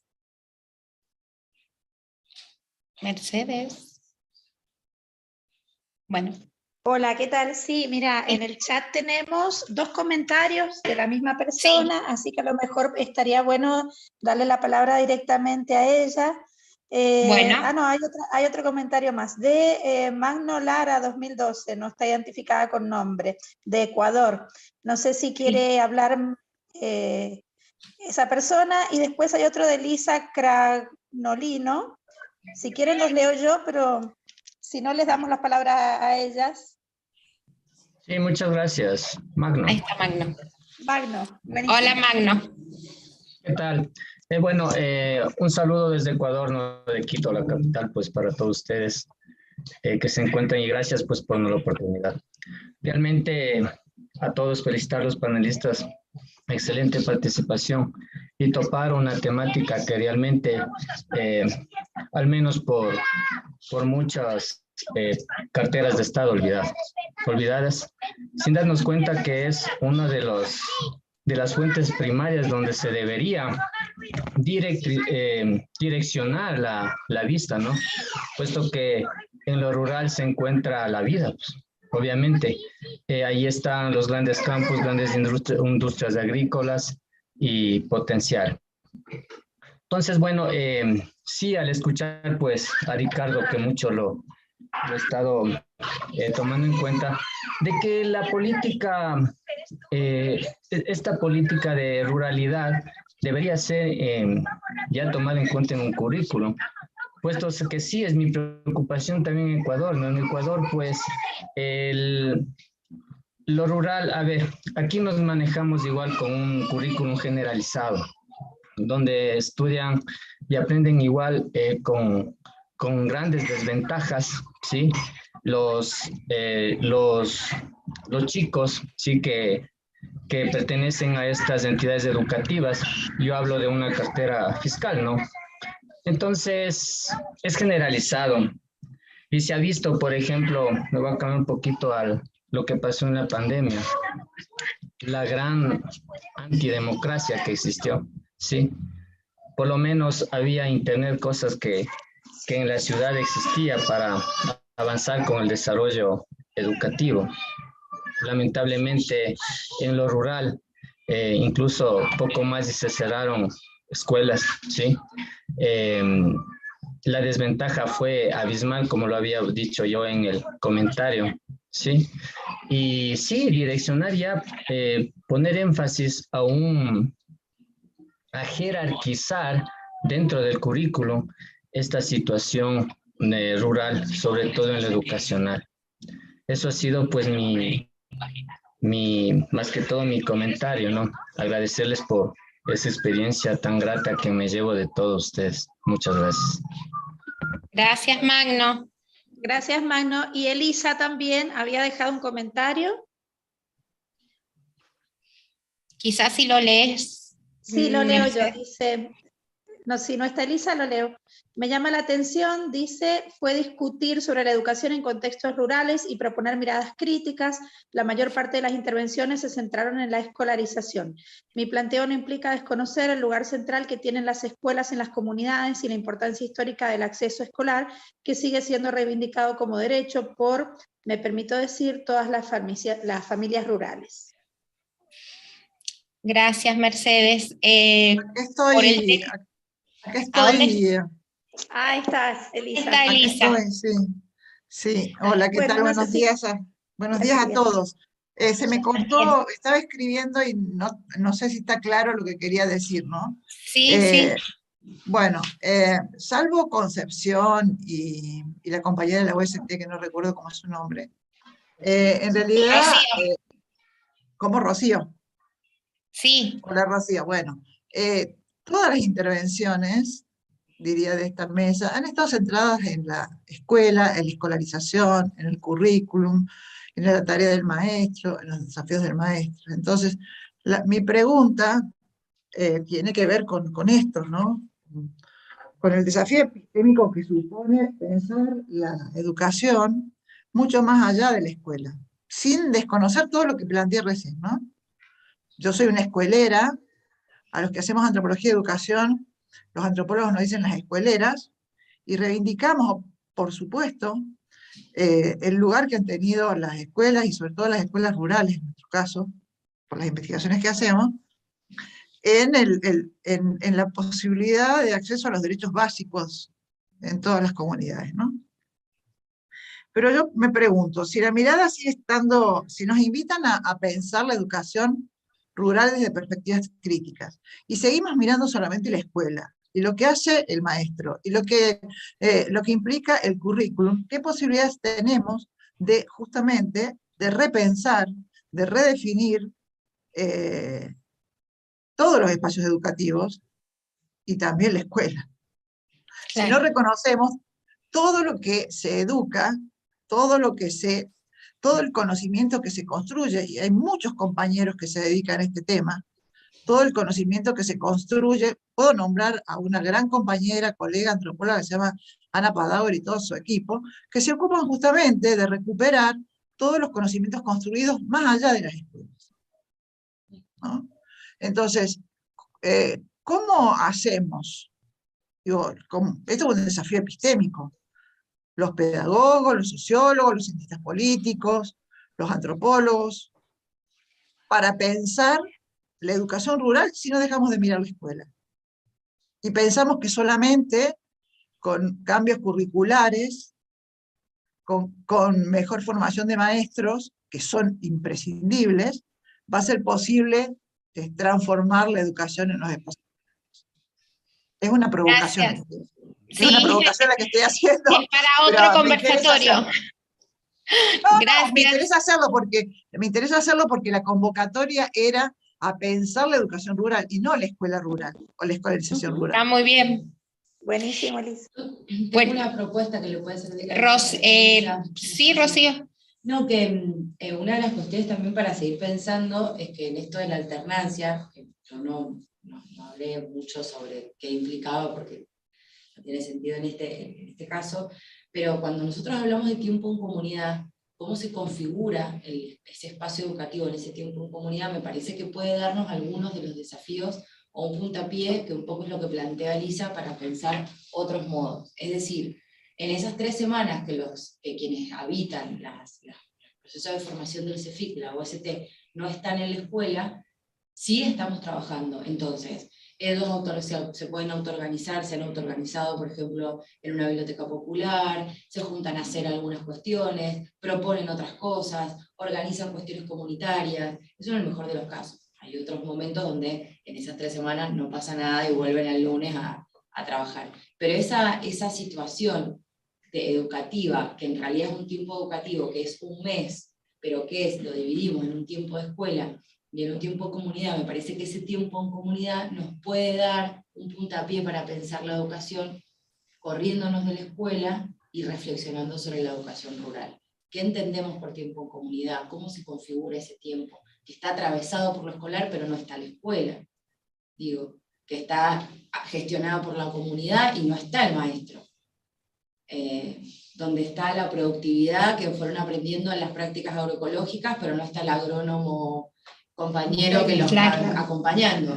Digo, me parece que quizás ahí pueda tener una punta como para seguir discutiendo Tal cual. la educación. Van quedando interrogantes. Para respetar el tiempo, Concepción, Patricia, Ricardo y la organizadora, la doctora Paula Ripamonti, va a dar cierre. Concepción. Bueno, Ricardo, não há nada que pedir desculpa, estamos em diálogo, e incluso por casualidade, Estou vendo. Esto é de livro de autor chamado Itamar Vieira, que vai estar em Colômbia este fim em algumas atividades, e que escreve livro que ganhou prêmio chamado Tortarado, que é sobre os quilombolas. E é companheiro meu de INCRA também. E é geógrafo, bueno. Eu quero dizer, a modo de cierre também, os desafios, tudo isso, mas antes eu queria hablar un poco sobre el cuestionamiento que la profe Patricia puso para la escuela, donde no hay movimiento constituido y, bueno, un interrogante muy pertinente, pero también tenemos que pensar cuál es la función social, por ejemplo, de la escuela ahí, cuál es la función social de la tierra ahí, cuál es la función social de la universidad, de los institutos, de los organismos que actúan en ese territorio, ¿no? Entonces, también tenemos que tener en cuenta que hay muchas articulaciones posibles de se hacer, mismo donde no hay movimientos constituidos, y que algunos lugares, por ejemplo, a través de la extensión rural hay logrado algunas conquistas para esos territorios campesinos. A ejemplo, por ejemplo, de las escuelas campesinas de Córdoba, ¿no? Para ilustrar. Bueno, entonces yo también yo pienso que es importante esa cuestión para pensar cuál es la función social de todos estos sujetos colectivos.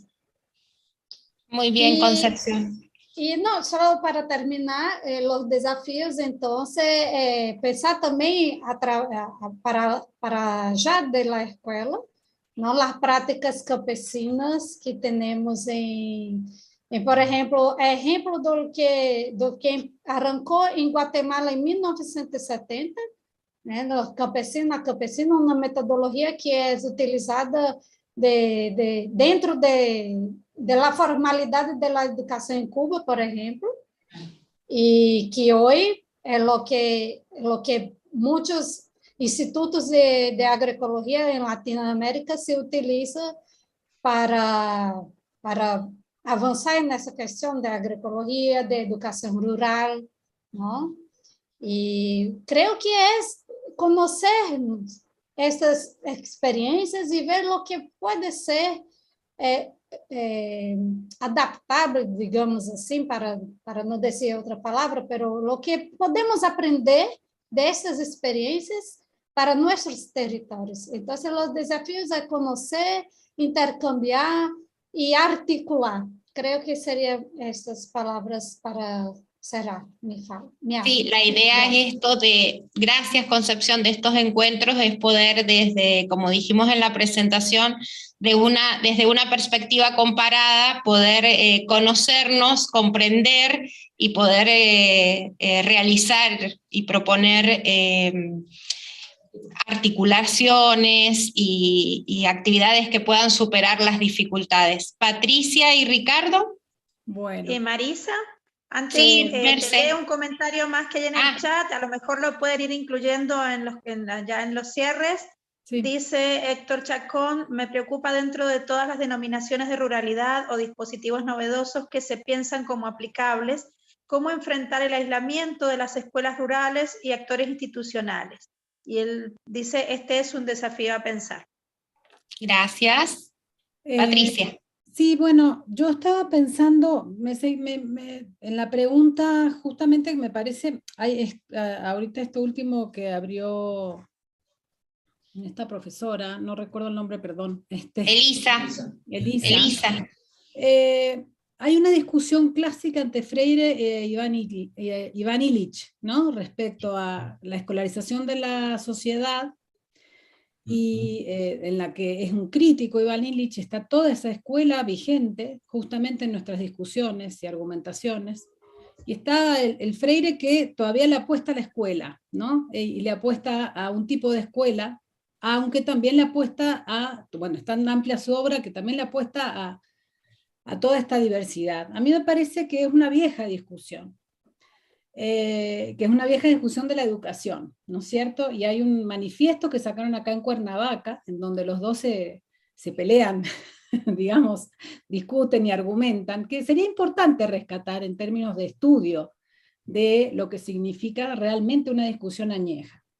Me parece que ser crítico no tiene que ver con la alternancia, la alternativa, sino que tiene que ver justamente con la mirada de lo que ya está en nuestro Estado nacional, estemos con él o no, pero digamos hay una realidad que está ahí. Y esa realidad es a la que yo, en términos personales, por haber estado situada, vamos a también que el conocimiento situado genera un conocimiento y una nueva práctica epistemológica de la educación. Por lo tanto, hay generalizaciones y hay otras que no se pueden generalizar, y en este caso, en este territorio, no encuentro formas de organización campesina que justamente empujen a la escuela a cambiar, pero encuentro formas del campo que permiten justamente que haya procesos de identidad que tampoco arraiguen al campo, ojo, hay una deserción del campo, en donde hay un modelo periférico centralizado desde Buenos Aires, desde la provincia de Mendoza, en donde realmente no se considera qué está sucediendo en términos del acceso al derecho a la educación, por lo tanto, de estas infancias. Creo que la escuela tiene muchos desafíos en ese sentido, y uno de ellos es justamente cambiar desde adentro para poder seguir estando, porque esa realidad no la vamos a cambiar, y en eso me veo a lo mejor un poco conservadora, no militante, etcétera, etcétera. Y quizá también provoco con esto, porque me parece que hay, y yo quiero terminar con esto, con que a la escuela albergue cuida, y a la escuela albergue hay que cuidarla. ¿Y por qué hay que cuidarla? Porque siempre está amenazada por opiniones, argumentos no sólidos y independientemente de los colores políticos. Ahí hay una realidad que está y que afronta peleas políticas de gestión escolar, de recursos escolares, para procurar un cuidado de la infancia, ¿sí? Una infancia que es una infancia, en este caso, mendocina y argentina. En este sentido, la formación docente tendría que apostarle a una bitácora de prácticas que tengan una matriz socioeducativa, para que justamente podamos incluir, para cambiar poco a poco, estas lecturas de realidades que tenemos frente a la población que se mixtura en este territorio. Hay cosas que deja de hacer la escuela y que debería hacer. Ahí soy una crítica de la escuela. Y en ese sentido terminaría con algo que quizás suene como raro, que tendríamos que tener prácticas que inviten a la reflexión del mundo que habita la infancia, al no ser rural, es del campo, y